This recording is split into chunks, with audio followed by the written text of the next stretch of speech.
drug called ivermectin.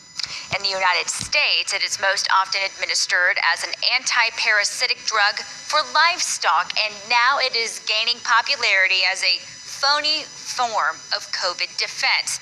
So why are we talking about the drug? Well, it is popping up all across West Texas. People are using it to try and prevent COVID-19. As our Rachel Ripp found out, medical professionals do not recommend taking it. She spoke with a Midland woman who has been taking the drug for the past 5 months. Tonight, she is sharing her experience. Here's the deal, Tatum. It's important to let everyone know up front that no doctors or health organizations recommend the use of ivermectin for treating COVID-19. But one local woman, desperate to see her family, tried it.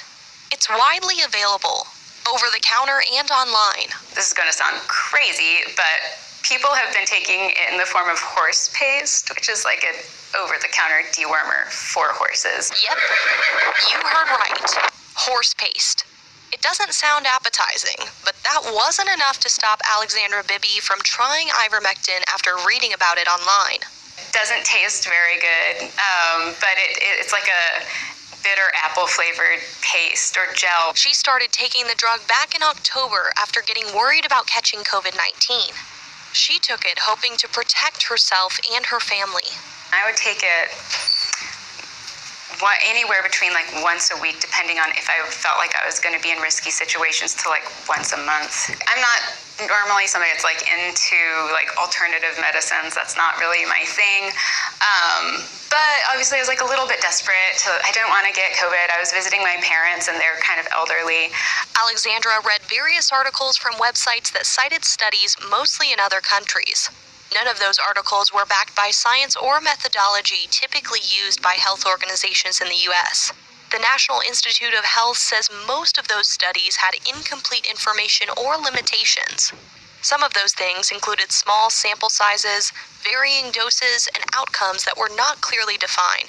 But that didn't stop her from taking the risk. She bought her first 3 packs off the internet. Pretty early on, there was this like retrospective study where people in Australia who just happened to be taking it for like parasites and stuff seemed to be having better outcomes with COVID. So I just started keeping an eye out for it, like seeing if any other studies popped up about it. Thankfully for Alexandra, the COVID-19 vaccine is now available. I actually just got my first vaccine shot a few days ago, so no more horse paste. And so far, no side effects from the awful paste she so desperately wanted to try. Now, Alexandra tells me that she's recommended ivermectin to some of her friends with COVID-19. The last dose Alexandra took